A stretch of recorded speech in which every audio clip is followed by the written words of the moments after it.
Today I am so excited because we are returning back into the wonderful, the gleefully amazing world of 70s absolute trash B-movies. And today it's Bloodsucking Freaks, aka Sardu, master of the screaming virgin. That says a lot about what this film is. The way I like to describe this film to people whenever the subject of bloodsucking freak shows up in my life, which is almost never, is that this is kind of like what religious or people who've never seen a Saw or Hostel movie think that those movies are. So you could almost say that this is a precursor to Saw and Hostel in the way that this could be classified as torture porn. Even though I hate that name, especially because Saw and Hostel aren't very much about the torture and more about, you know, whatever revolves around the character, this one is a bit harder to defend on that. This film is about our main character, Sardu, the master of the screaming virgins, who is this kind of caricature of an artist. He is the mastermind behind a off-Broadway show that pays homage to the Grand Guignol, which basically means that he tortures people on stage. The only difference between the Grand Guignol and Sardu's show is that Sardu tortures and kills the women for real. There is no acting there. Well, at least the people in the audience think that there's acting, but no, Sardu is committing murder in front of a lot of people and getting away with it. The way I will describe some of the aspects of this film might sound shocking and disturbing, but the way that this film is executed kind of take away from that fact. The film has this tongue-in-cheek tone, and the characters are so over the top that they almost become a caricature, just like our main character Sardu, who is so psychopathic that not only does he, you know, put on a show where he kills people, he also uses a woman as a table, plays darts on a woman's rear, and of course my favorite, he has a bunch of caged women in his basement that are also cannibals, which he feeds the remnants of the people he killed on stage, and also the people he doesn't like.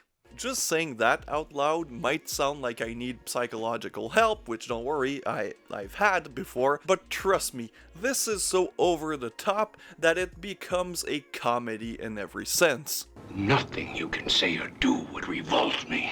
The title, for example, refers to a scene where a doctor that had helped Sardu, and Sardu pays his doctor by offering him a woman that he can do an operation on, which he absolutely does, and basically the title comes from that scene because he decides to drill a hole in her skull and suck on the blood.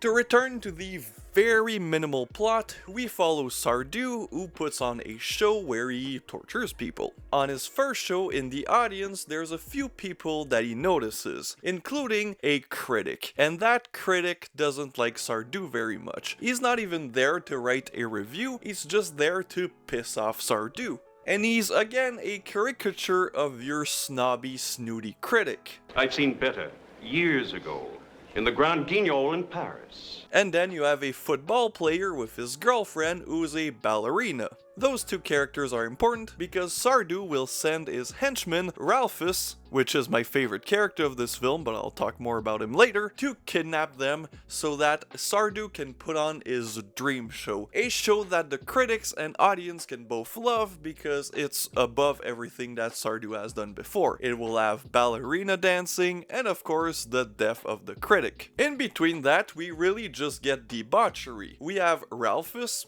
the henchman, who basically does everything Sardu asks him to do, which is kidnap people, murder people, rinse and repeat. And in exchange, he doesn't really get money, but what he does get is sexual gratification, because he really gets off torturing people. You've been a very bad boy today.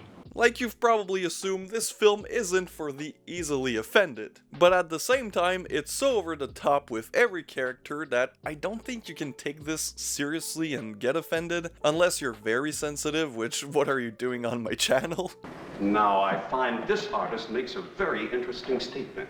At first, Sardu asks him to kidnap the critic, which he does, and then of course kidnap the ballerina, but the ballerina, well, her boyfriend, the football player, is gonna notice that she disappears. In fact, a lot of people are gonna notice that she disappeared because she's a well-known ballerina dancer. And that's exactly what happens. So her boyfriend pays $10,000 to Sergeant something Kabuchi Sushi. It's just a stereotypical Italian name that again is just a caricature. And the police officer, well, he's dishonest because he takes payment from the boyfriend and he's a bit of a scumbag. During that time, well, the girlfriend of the football player doesn't really want to dance for Sardu, so Sardu is gonna have to make her dance.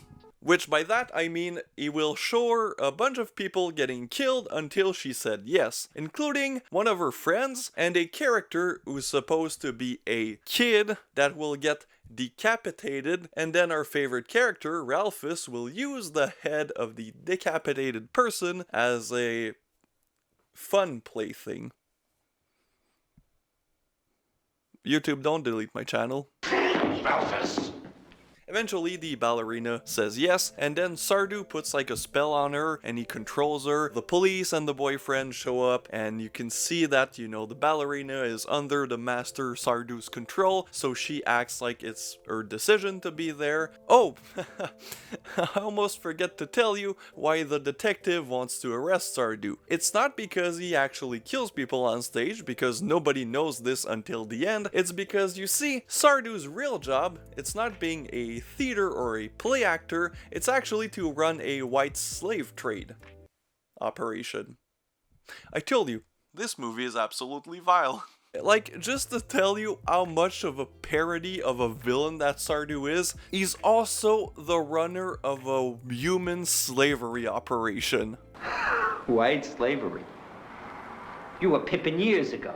Anyways, the police tries to arrest him and then finds the cannibal girls that Sardu hides in his basement. He opens the cage only to let them out so they eat him, because they're a bunch of cannibal girls. And then the boyfriend and the ballerina try to escape, but the ballerina is still under the control of Sardu, so she just kills her boyfriend, and then everybody lives happily ever after.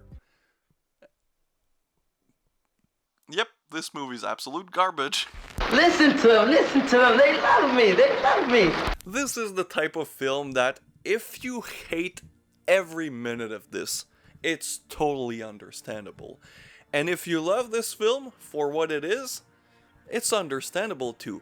I'm kind of in between where I do really enjoy this film for what it is, but it does try way too hard to be offensive. This is what probably the people who comment on like my Acerban film or Solo video feel like when they say that both of these movies are just try-hard, edgy trash. Trust me, if you think that Solo and Acerban film are try-hard, edgy trash, you've never seen Bloodsucking Freaks. Because that's exactly what this film is. And the thing is, it knows that that's what this film is.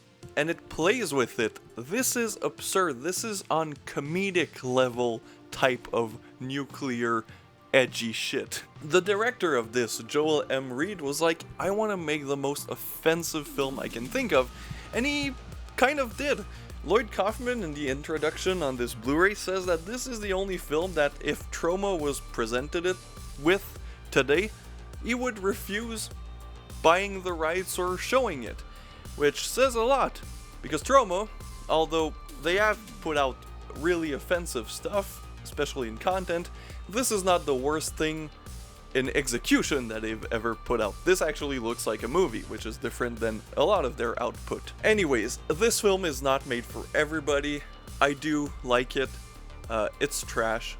It's absolute garbage B-movie, but this is the type of film I like. I don't love it. I really just really like it. But if you don't, totally understandable. Anyways, see you guys next time.